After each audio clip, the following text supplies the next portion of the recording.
Halo teman-teman semua, Assalamualaikum warahmatullahi wabarakatuh. Di era modern seperti ini, akuntansi bukanlah hal asing bagi kita, terutama bagi kalian yang memiliki bisnis di dalam usahanya. Perlu diketahui bahwa akuntansi merupakan entitas yang berhubungan dengan sistem keuangan, terutama yang ada di Indonesia ataupun yang ada di dunia secara umumnya. Dan akuntansi ini fungsinya apa sih? Akuntansi itu fungsinya untuk melihat apa yang terjadi di dalam hal keuangan yang terekam di dalam kegiatan yang dilakukan oleh suatu perusahaan. Bahkan di dalam diri kita sendiri, secara manusiawi, secara individu, kita juga bisa menghitung akuntansi di dalam kehidupan kita. Misalnya, kita bekerja itu mendapat uang. Uang itu adalah pendapatan. Dan kita berbelanja itu mengeluarkan uang. Dan uang ini adalah pengeluaran. Maka kita bisa menghitungnya secara hitung-hitungan akuntansi. Nah, merujuk pada pertanyaan dari teman kita di TikTok, dia menginbox saya, apa sih yang dimaksud dengan aset? Apakah ini masuk dalam laba rugi ataupun masuk dalam neraca. Nah, bagi sebagian teman kita yang mungkin dia belajar di tahap akuntansi awal, tindakan seperti ini itu kadang membingungkan. Tapi bagi mereka yang telah belajar di akuntansi secara keseluruhan, mungkin akan tertawa melihat mereka yang bertanya terkait hal tersebut. Masa gitu aja tidak tahu? Seperti itu. Maka saya di sini ingin menerangkan teman-teman, menerangkan tentang apa? Menerangkan tentang neraca. Neraca, kalau kita melihat sebuah gambaran, neraca itu penyeimbang. Modelnya gini. Ini kan ada seperti ini. Nah, ini adalah gambaran dari neraca. Maka untuk melihat gambaran neraca seperti ini, maka kita perlu mengetahui bahwa sisi sebelah kiri dan sisi sebelah kanan harus imbang. Makanya di dalam akuntansi disebut dengan sisi kanan dan sisi kiri harus balance. Sedangkan sisi kiri itu biasa disebut dengan debit. Dan sisi kanan itu sering disebut dengan kredit. Ingat teman-teman bahwa antara debit dan kredit ini bukan tentang mengurangi dan menambahi. Tapi setiap sisi, baik sisi kanan dan sisi kiri, itu memiliki debit dan kredit tersendiri. Akan tetapi, bagi neraca, debit di sebelah kiri itu yang dimaksud adalah yang bertambah adalah debit. Dan bagi neraca, sisi sebelah kanan itu disebut kredit dan itu yang bertambah adalah kredit. Maka itu adalah penyeimbang. Tapi kalau kita menelisik ke belakang, itu ada yang namanya buku besar, ada yang namanya jurnal. Itu nanti setiap perlakuan itu ada debit dan kredit. Maka kita harus melihat dan memposisikan diri kita sebagai input standar akuntansi itu sendiri. Maka kita awali sebagai gini. Neraca itu selalu berlanjut ya teman-teman. Baik itu di perhitungan sejak perusahaan itu berdiri sampai laporan terakhir itu selalu berlanjut, berbeda dengan laba rugi yang setiap periode akan dienolkan dan memulai dari awal sampai di akhir periode itu hasilnya akan ketahuan dan itu yang dijadikan rujukan pada laba rugi. Nanti di awal periode kembali itu dinolkan kembali seperti itu. Tapi neraca itu berbeda. Neraca biasanya itu yang berakhir di tahun berapa. Misalnya di sini ada 31 Desember 2050 misalnya. Maka ini neraca yang dibuat sampai dengan tahun ini. Misalnya perusahaan berdiri di tahun berapa? Misalnya berdiri di tahun 2005 Januari 30 misalnya. atau misalnya 1 Januari, maka neraca ini adalah 1 Januari 2005 sampai 30 Desember 2050 seperti itu. Nah, kembali ke neraca, maka kalau kita mau membahas neraca secara manual, yang kalian perlukan adalah penggaris seperti ini, teman-teman. Ini untuk apa? Untuk menggaris, membagi. Kita bagi dua terlebih dahulu. Kelihatan enggak? Ini kita coba bagi dua, begini. Set. Terus kita posisinya di sini membuat garis seperti ini. Nah, ini menyerupai huruf T. Maka setelah kita melihat seperti ini, maka di sebelah garis dari tengah ini posisinya kita melihat garis tengah. Ini di sebelah kiri itu kita namakan aktiva. Di sebelah kanan kita namakan dengan pasiva. Nah, setelah kita mengetahui bahwa perbedaan posisi ini kita akui sebagai aktiva dan pasiva, maka kita lanjutkan membuat garisnya. Nah, seperti ini. Terus ini kita tutup.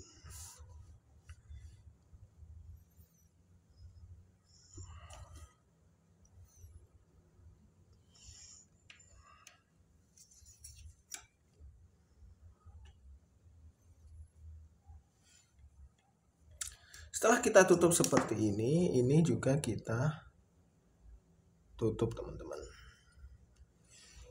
Ini kurang rapi ya, mungkin teman-teman kalau nanti buat bisa dicoba dirapikan. Nah, setiap kolomnya aktiva ini kita buat 2 kolom. Yang ini untuk keterangan dan yang sebelah kolom kiri untuk angka. Begitu juga di pasiva, kita juga mengisinya 2 kolom. Setelah itu bawah kita tutup.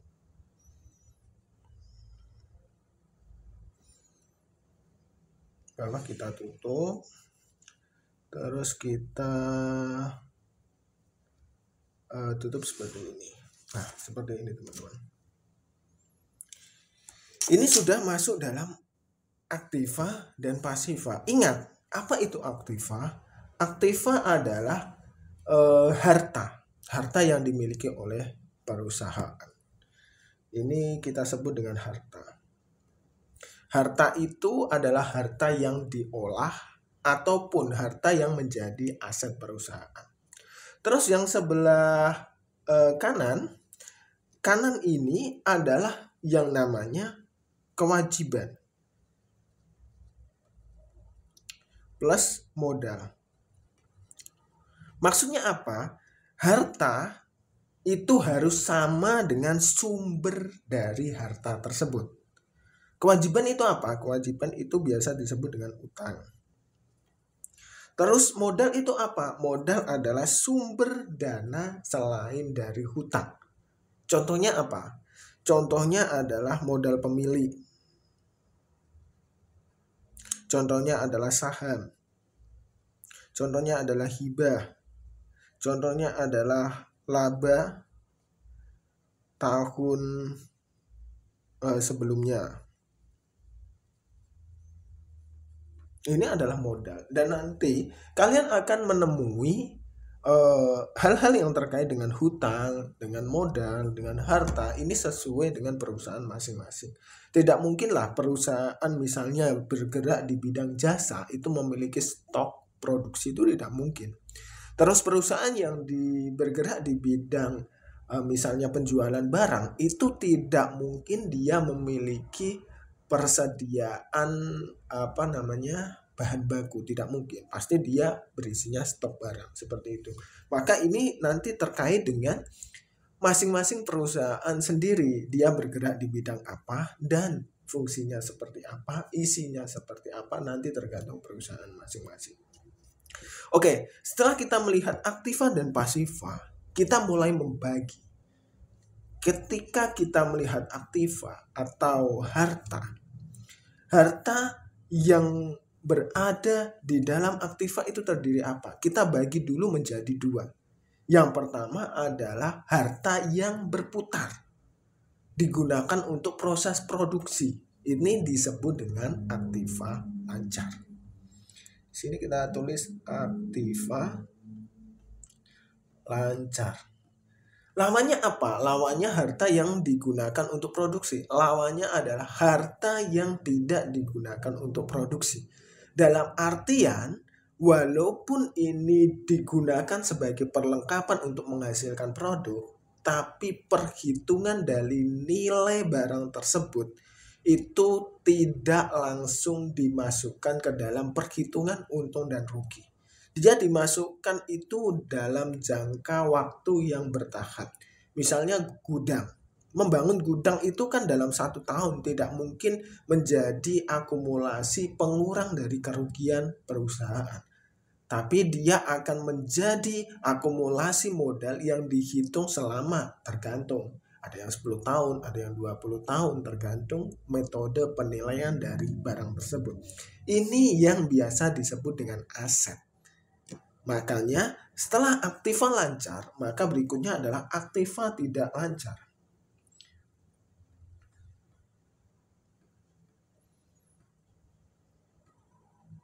Aktiva tidak lancar ini adalah aset-aset yang dimiliki oleh perusahaan yang sifatnya menetap, tidak langsung habis digunakan untuk proses produksi. Contohnya apa? Contohnya adalah ada gedung, ada namanya mesin misalnya, mesin terus kendaraan, terus ada peralatan,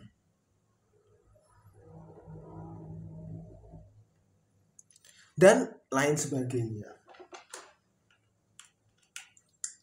Nah, setelah kita melihat ada gedung, ada mesin, ada kendaraan, ada peralatan, ini juga nanti ada yang namanya depresiasi atau pengurangan secara bertahap. Mungkin untuk depresiasi kita hitunglah di next time, tapi pada intinya aktiva tidak lancar ini isinya seperti ini. Gedung, mesin, kendaraan, peralatan, dan di bawahnya itu adalah akumulasinya. Akumulasinya. Perhitungannya seperti apa? Nanti. Oke, seperti itu. Terus aktiva lancarnya apa, teman-teman? Aktiva lancarnya adalah modal atau harta yang digunakan untuk memutarkan sisi produksi atau apa yang menghasilkan laba dan rugi di perusahaan tersebut. Contohnya adalah kas. Kalau kita memproduksi suatu barang, tentu kan kita butuh uang kas, yang nanti uang kas ini digunakan untuk membeli, digunakan untuk menjual. Nah, ini disebut dengan kas. Setelah kas, itu ada yang namanya piutang. Piutang ini terjadi kan ketika kita menjual barang, dan orangnya atau pembelinya itu tidak membayar secara langsung. Ini disebut dengan piutang. Terus, nanti di bawahnya ada lagi yang dinamakan dengan persediaan. Biasanya terjadi pada perusahaan dagang ataupun perusahaan manufacture. Ini adalah persediaan. Terus nanti di bawahnya ada asuransi dibayar di muka. Terus ada misalnya sewa dibayar di muka dan lain sebagainya. Itu nanti ada selanjutnya. Nanti teman-teman jangan kaget kalau kalian melihat neraca dan isinya itu berbeda dari apa yang saya jelaskan. Tapi pada intinya yang atas itu aktiva lancar dan yang bawah aktiva tidak lancar. Untuk penjelasan lebih lanjut mungkin teman-teman bisa menanyakan di kolom komentar, kok saya menemukan begini Kak, saya menemukan begini. Kalian bisa menanyakan dan menjelaskan. Terus yang selanjutnya di sisi pasifa itu ada yang namanya kewajiban. Kewajiban ini ada yang sifatnya lancar dan sifatnya tidak lancar. Biasanya yang sifatnya lancar itu hutang yang dilakukan perusahaan dalam kurun waktu menjaga proses produksi di dalam jangka waktu 1 kali periode rugi laba, biasanya 1 tahun. Terus nanti yang tidak lancar biasanya itu di atas 1 kali periode dari perhitungan laba rugi, biasanya 2 tahun, 3 tahun, 4 tahun, 5 tahun, 10 tahun, dan lain sebagainya. Contohnya apa kewajiban? Di sini kan ada nanti lancar, kewajiban lancar dan tidak lancar. Contohnya kewajiban lancar adalah utang dagang, terus utang gaji, terus utang sewa. Kok ada utang gaji juga? Utang gaji misalnya seperti ini teman-teman. Kalian memiliki proses perjanjian sama kontraktor misalnya. Kontraktor itu kalian bayar berdasarkan termin. Tapi untuk mengakui rugi laba, kalian harus menghitung dalam proses per bulan. Jadi misalnya terminnya 1 tahun, kalian akan menghitung bahwa gaji itu seharusnya dikeluarkan pada bulan 1, 2, 3, 4 sampai bulan ke-5 misalnya, atau sampai bulan ke-12 misalnya. Nah, di situ kalian sudah mengeluarkan sebenarnya. Itu menjadi hutang. Jadi nanti ketika kalian mengakui laba rugi, itu kalian sebenarnya untungnya berapa sih? Untungnya adalah sekian, untungnya adalah sekian. Padahal di kas uangnya itu masih. Tapi di dalam laba rugi uangnya itu sebenarnya sudah berkurang. Nah, cukup bingung kan untuk menjelaskan hal ini? Maka kalian pantengin terus channel Akuntansi Indonesia dan kita akan mencoba mengulas ini satu persatu. Semoga kita bisa memberikan ilmu yang manfaat untuk kita belajar bersama-sama. Nah, terus ada hutang sewa. Hutang sewa misalnya, kita itu telah melakukan menyewa sebuah gudang. Gudang itu kita menyewa selama 12 bulan. Tapi kita boleh menempati dulu dan bayarnya setelah setengah tahun. Maka dengan hal ini di bulan pertama kita sudah menghitungnya sebagai hutang sewa. Seperti itu. Terus hutang tidak lancar. Hutang tidak lancar misalnya adalah utang bank. Tidak mungkin lah utang bank kita utang itu hanya setahun. Biasanya kan 2 tahun, 3 tahun, 4 tahun, 5 tahun, dan seterusnya. Itu adalah utang bank. Terus setelah kewajiban, yang berikutnya adalah modal. Ini adalah modal pemilik. Terus investor A misalnya. Terus di sini ada laba tahun lalu misalnya. Nah, setelah semuanya terekap seperti ini, kita kan bisa mengetahui bahwa di sini ada aktiva, di sini ada pasiva. Kalau kita melihat seperti ini, aktiva dalam hal ini adalah debit, terus pasiva dalam hal ini adalah kredit. Nah, kita ditulis di sini adalah debit, di sini adalah kredit. Maka yang dimasukkan di sini adalah bagian debit, yang di sini adalah bagian kredit. Itu dari jurnalnya. Oke, cukup bisa dimengerti ya teman-teman. Nanti next time kita bahas secara runtut dari pembuatan jurnal, pembuatan buku besar, sampai memasukkan ke dalam neraca laba rugi, dan juga nanti ada jurnal penyesuaian dan lain sebagainya. Nanti kita coba untuk mengisinya. Oke, kita yang penting belajar tentang neraca ini, bagaimana sih cara memahami tentang neraca yang ada di sini.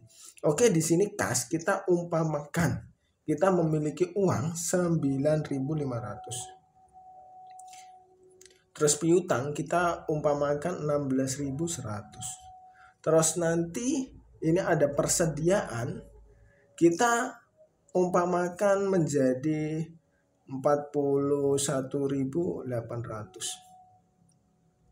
Maka kita hitung 0, 8, 1 berarti 4, 9, 6, 1 berarti tambah 1, 7,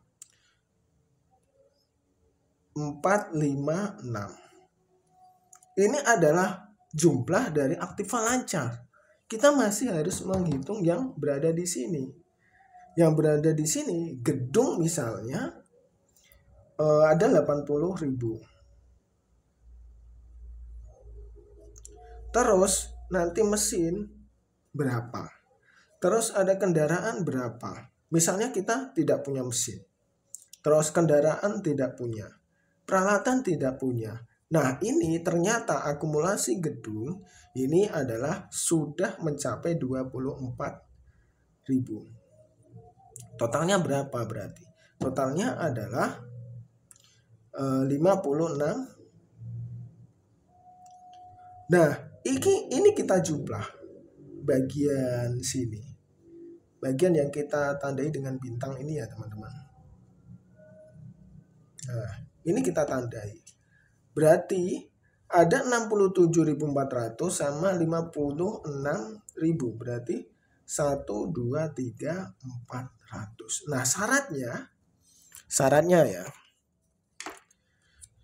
Syaratnya ini sama ini nanti itu harus sama. Harus sama, teman-teman. Harus sama, maka kita coba menulisnya di sini. Nah, di sini kita punya hutang dagang berapa? Misalnya 20.000. Kita punya hutang gaji berapa? 5.000. Kita punya hutang sewa berapa? Kita tidak punya ternyata, misalnya. Nah, kita jumlah. Berapa?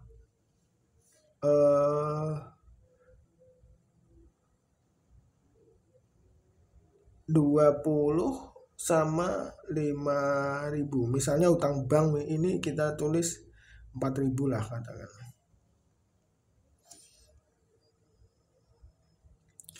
Ini 0, ini 0, ini 0. Kita 92, 29.000. 29.000. Terus ini kita modal pemilih misalnya 90.000. Terus kita investor A misalnya ada 4.400. Terus laba tahun lalu misalnya 0 karena perusahaan ini baru berdiri misalnya seperti itu. Kita coba jumlahkan, ini adalah 494.400 seperti itu. Nah, kita jumlah 94.400 tambah 29 berarti kan 493 967 9 10 11 12 400. Nah, ini di sisi sini dan sisi sini itu harus sama, teman-teman. Sama ini yang disebut dengan balance. Artinya di sini itu balance. Seimbang. Artinya gitu. Nah, kewajiban ini dan kewajiban ini itu nanti bisa dijumlah masing-masing. Terus ditotal di sini adalah total kewajiban. Terus di sini aktiva lancar ini adalah jumlahnya sekian, aktiva tidak lancar jumlahnya sekian. Terus nanti modal ini jumlahnya sekian. Maka yang perlu teman-teman ingat bahwa balance belum tentu benar. Dan benar itu pasti balance.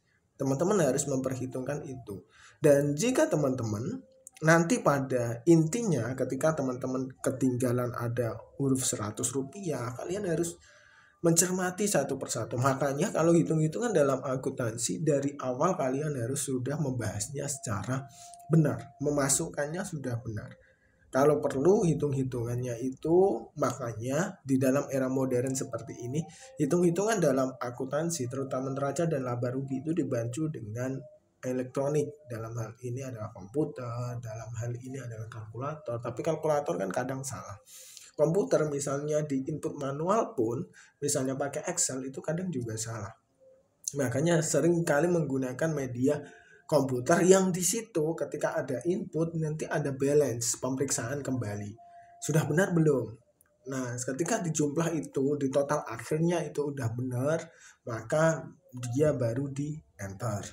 Dan ketika menginput pun memasukkan antara debit dan kredit itu tidak sinkron atau tidak masuk yang sesuai, maka ini juga menjadi kerepotan tersendiri dan kadang menjadi salah. Seperti itu teman-teman. Semoga bermanfaat dan sampai jumpa di video selanjutnya. Wassalamualaikum warahmatullahi wabarakatuh.